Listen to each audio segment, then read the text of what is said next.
for another citizen in danger of being indicted and potentially convicted. But can I just address the Costello name that was just mentioned? Again, I know a lot about this prosecutors and this microphone, but I can read you something that was published in today's Daily News, which is Mr. Costello's own email. Let me read it to you, and you speak. You let your viewers decide on Mr. Costello's veracity. I'll let that be up to them. Here's his email. Quote, our issue is, this is when they were trying to lure Michael into being on the Trump team, staying in the tent, continuing to lie as he was told to do on his lie to Congress, and continuing to lie about the hush money payment as the Southern District of New York prosecutors instructed on paper said that Trump instructed him to pay, directed him to pay. Let me just read this quote from Mr. Costello, and that's all I'm going to say about Mr. Costello. His problem is his own emails speak for themselves, and I'm quoting. Our issue is to get Cohen on the right page without giving him the appearance that we are following instructions from Giuliani. And I'll tell you that there are other emails that have been published in the New York Times and elsewhere where Mr. Costello is actually trying to impress Mr. Cohen that he's so close to Mr. Giuliani. Here's the text of a voicemail message, and Mr. Giuliani's quote, client holds you in great favor. This is all part of dangling, pardons, dangling everything else, and that's all I can say about Mr. Costello. Lanny, hopefully you can tell us this. Do you expect that Michael Cohen is going back before the grand jury and then after this? I have no idea. I can't say that he can't go back in front of the grand jury unless I'm there. And I've gotten no phone calls and no invitation. We were there in case Mr. Costello needed to be contradicted. And we spent 2 hours waiting. And then we were told, no, we don't need you. So that's the end result. I don't know, Michael, is the end. Doesn't the fact that Michael Cohen has repeatedly testified before the grand jury suggest the importance of his testimony and the lack of corroboration that exists for it? No, it's to the contrary, and I'm not going to be specific here, so I'll say it generally. This case is about documents. It's about the Southern District of New York Justice Department under Donald Trump, which conducted both the FBI search under extensive warrant of Michael Cohen's documents. It's about all their investigations. And here's what the Southern District of New York federal prosecutors said. Donald Trump instructed Michael Cohen to pay illegal hush money to influence an election. And that is what sent Michael Cohen to jail. So this is my question.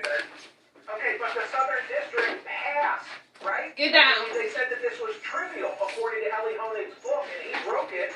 They passed on saying the case that Alan Bragg is going to now prosecute. Ellie Honig is inaccurate. He's making that up. There was no quote. Why didn't the feds prosecute for these same facts? Trump. Because he was an incumbent president. Let me repeat that. How about when he got out? The federal prosecutors never once suggested that they didn't have a case against Mr. Trump. In fact, they declared they had the same case against Trump they did against Cohen.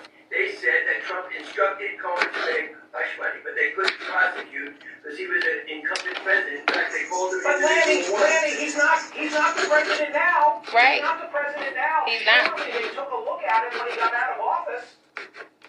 So you're absolutely right. This Justice Department could prosecute for the federal crime that Donald Trump's Justice Department declared he had committed. But if somebody goes to jail for doing something, the person that directs you to do it doesn't. It's because he was an incumbent president.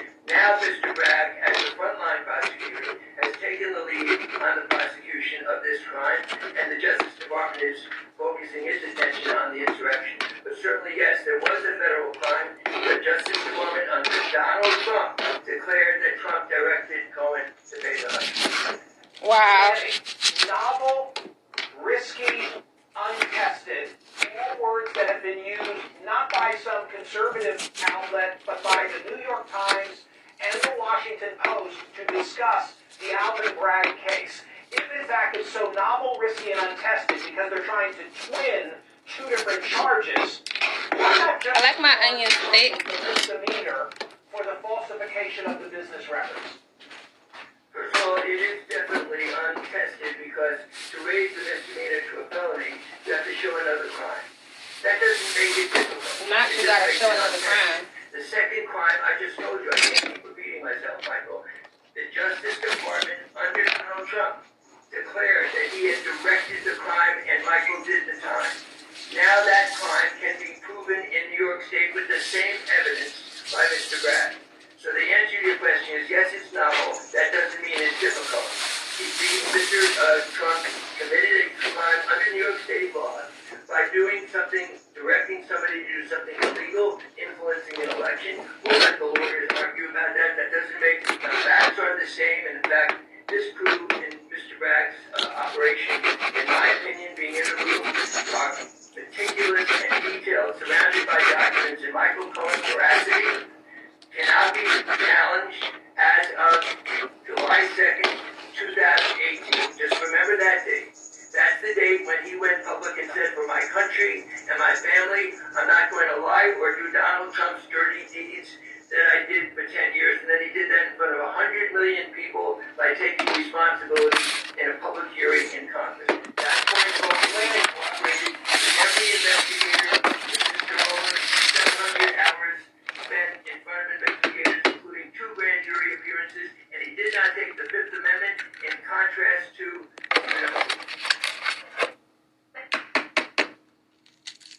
There's a way up for anyone because there's something for everyone. I'm able to work towards a degree in computer and electrical engineering, network engineering, environmental engineering. It makes me feel confident that I can go to the next level. Before my time at Amazon, Nope. there was a lot of self-doubt. We didn't have I may not need that much more. I'm gonna have to eat a lot of this because these meals that I'm making are really light.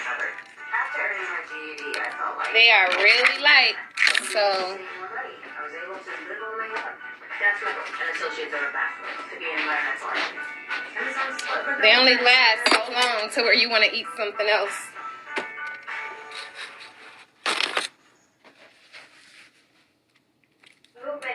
I'm gonna use a little seasoning salt on both the fish and the egg.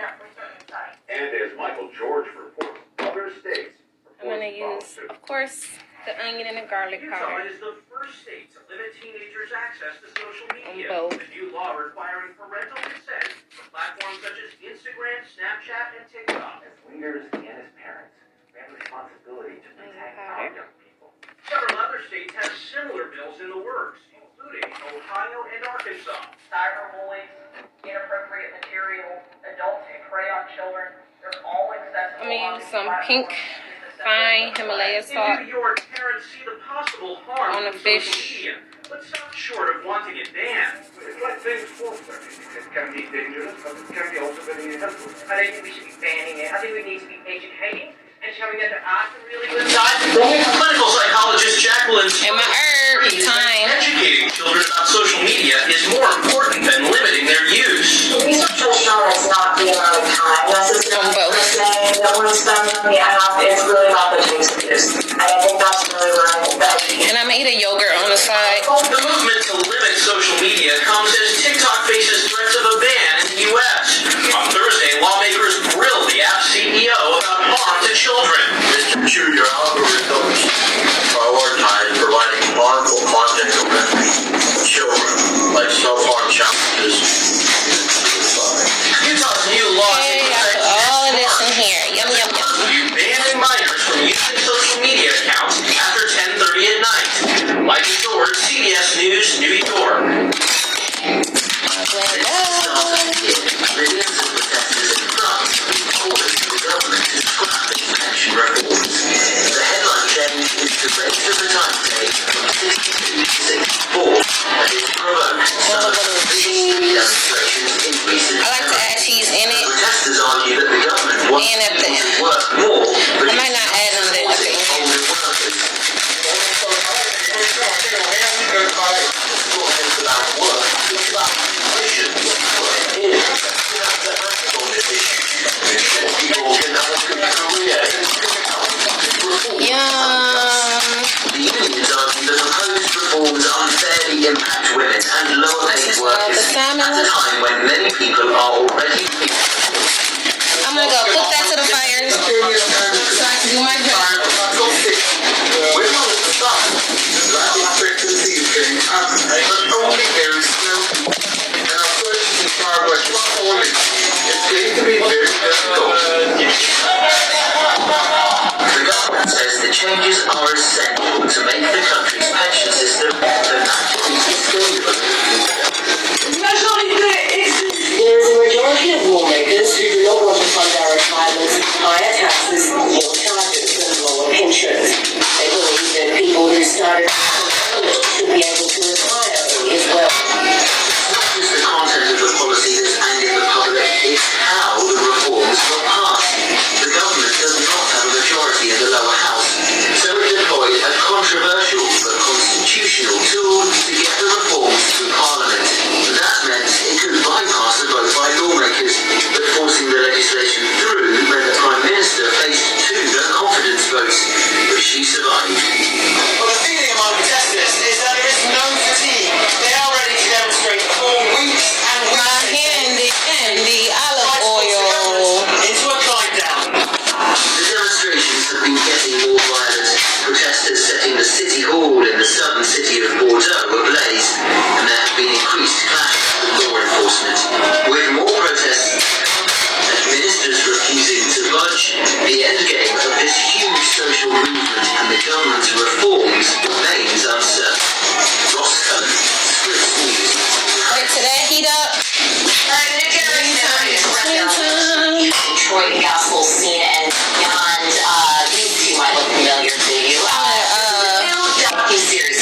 Be serious with my Last weekend, I was getting ready this morning. I was watching Grown and Gospel. It just premiered on the TV. Shout out, congrats to both of you ladies who got to I like to do half and half. here in the house. Both of these ladies. I want to give people an opportunity because I know this is our show in this community, but I want to talk a little bit about how did this idea, first of all, come to be. And if y'all haven't seen it yet, I think one of my favorite parts is just how much Detroit is a character in this show. Jesus, Detroit, you guys, your family, your stories, your narrative. How important was it when this was pitched that you said, hey, if we're doing this about the Detroit gospel scene and our legacy, our family legacy, this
was married my mom. So his dad and his dad and my grandfather founded the eucalyptus together.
Okay, while that is cooking, I'm gonna go take my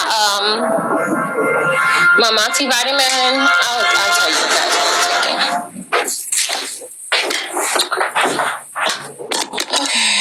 So I got my water.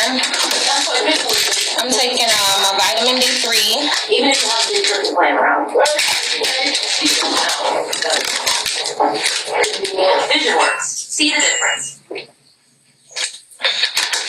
But people who live near I-75 are concerned tonight about construction chaos in their neighborhood. Prenatal vitamin. Along Stevenson Highway, especially for older residents. So that can be the out with our just into Royal Oak tonight with the impact. It may not seem far, but when you're 81 and have 2 hands full of groceries, 2 doors down is a long haul. We talked to a woman And some black elderberry. and she's worried he's gonna get hurt. Consider the elderly on Stevenson Highway. Erin will frequently drive down to Royal Oak to visit her 81-year-old dad. He's been a resident of this neighborhood for over 5 decades, but often can't find a decent parking spot. Well, when it's at its worst, literally both sides will be full of construction, like workers' trucks. It's not of the people who live right here. The construction is all part of the modernized. Yummy, yummy. Wolf says the Yeah, street is check on his congested food. during workday hours and has even prevented Meals on Wheels delivery. There's no parking here for that. And then also the sidewalk up there is torn up, so there's a sign saying you can't walk on the sidewalk. And some of the people who do Meals on Wheels are also elderly themselves.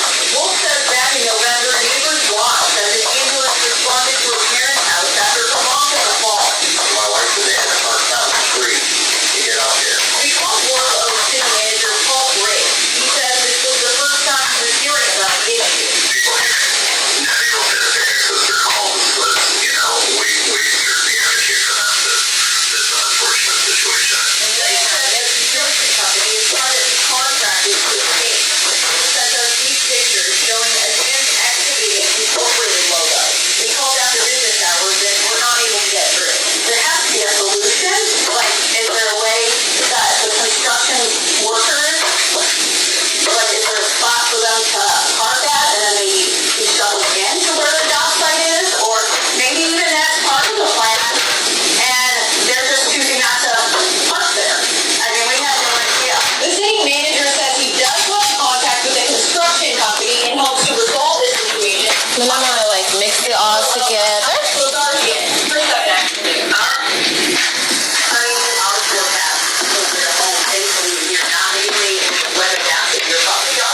I like my salt like mid, I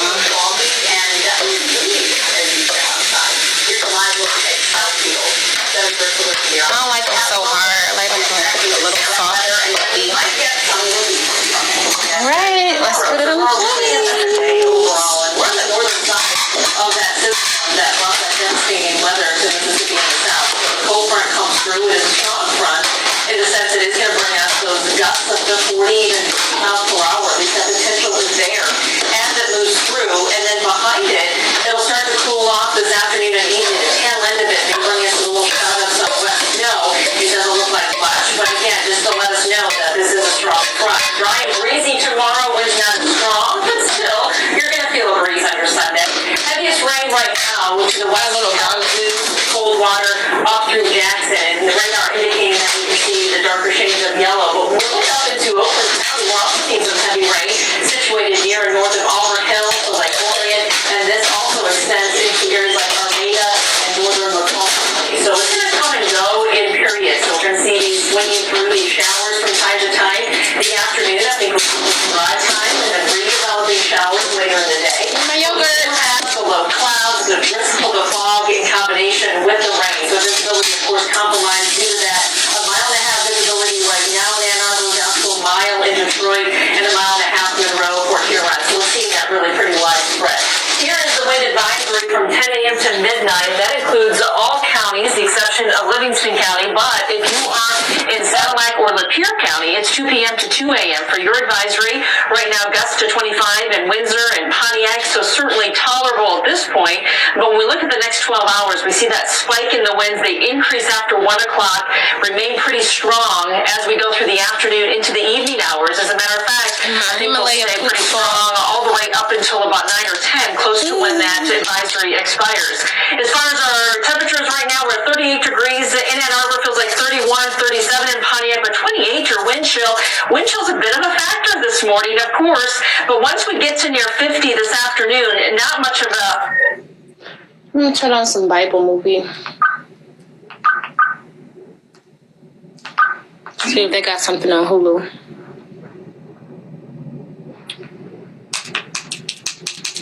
It's nice in Ohio. Y'all know I'm anemic, so I'm trying to build up my blood and stuff by taking my vitamins.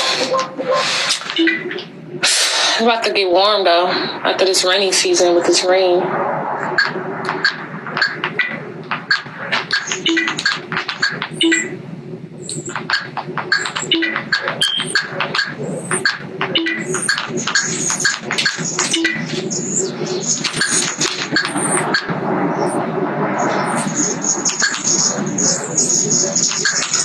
Oh no.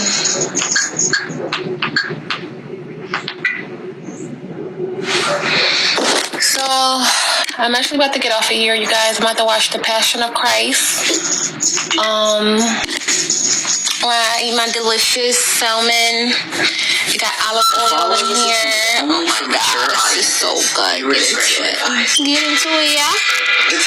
Oh my god. My skin is oiled up. I'm gonna come back later to meditate. I don't know if I want to kick the bag or what, but I'll figure it out. I'm gonna watch this movie and eat in private though. So, shalom.